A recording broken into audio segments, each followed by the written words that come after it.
ఈసారి వినాయక చవితికి ఏం చీర కట్టుకుందామని చూస్తుంటే క్లాజెట్‌లో నాకిది దొరికింది.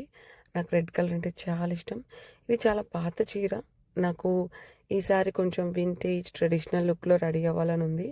బట్ నా హెయిర్‌తో అది నాకు పాసిబుల్ కాదు. యూజువల్లీ నేను స్ట్రెయిట్ చేస్తా ఉంటా. కానీ ఈసారి జడేసుకుందాం అనుకున్నా. జడకి నా జుట్టు సరిపోదు కాబట్టి ఎక్స్‌టెన్షన్ యాడ్ చేస్తున్నా.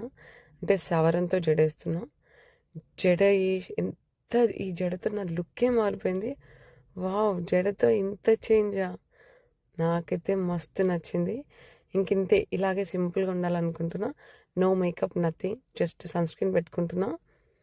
ఇది టింటెడ్ సన్ స్క్రీన్ అనమాట. కొంచెం ఫౌండేషన్ లుక్ వస్తుంది. కొంచెం గ్లో వస్తుంది. ఇంకా ఇంతకు మించి ఎలాంటి మేకప్ వేసుకోవద్దనుకున్నా. ఐ మేకప్ ఆర్ ఇంకా ఏమీ లేకుండా ఇలాగే ఉండాలని ఇంకా బుట్టలు పెట్టుకుంటున్నా. ఇంకా దాని తర్వాత బొట్టు పెట్టుకున్నా. అది కూడా సింపుల్‌గా ప్లెయిన్ స్టిక్కర్. బట్ ఒక చిన్న మిస్టేక్ చేసిన నేను. లిప్‌స్టిక్ కలర్ అస్సలు మ్యాచ్ అవ్వలేదు. బట్ చేంజ్ చేసుకునే టైం లేకుండే నా దగ్గర. ఇంకా మట్టి గాజులేసుకున్నా. ఎంత అనిపించిందో నాకైతే. ఓవరాల్ లుక్ అయితే నాకు చాలా నచ్చింది. సింపుల్ అంటే వెరీ సింపుల్. నీట్‌గా